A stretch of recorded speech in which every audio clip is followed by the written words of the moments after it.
Okay, hello Cloud Gurus and welcome to this lecture. In this lecture we're going to talk a little bit about Exam Guru. Now Exam Guru is an app that's available on the Apple App Store or on the Google Play Store, and you can visit our website dev.exam.acloud.guru to get the links to download the app directly. And essentially this app allows you to do practice exam questions while you're on the go. So we actually do technical deep dives on specific subject areas such as databases, EBS, EC2, app services, etc.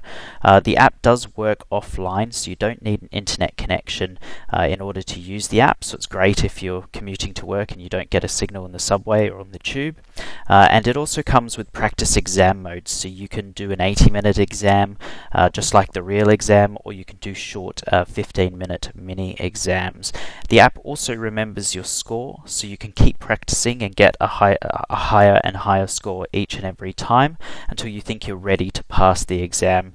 The app is $19.95. It doesn't come free with the Udemy course, and the reason for that is we had to go out and pay some developers to develop this app. So this app is an optional app, and basically it's designed to get you used to the time pressures of the exams and the types of questions asked. There is new content for this app, so it's not just the Udemy questions. We have a lot of new questions on the app as well. And then using this app, basically it's going to get you ready for the exam so that you can get that fantastic score that's going to impress your employers and your mates. Okay, well that's it for this lecture. If you have any questions about the app, please let me know. If not, feel free to move on to the next lecture. Thank you.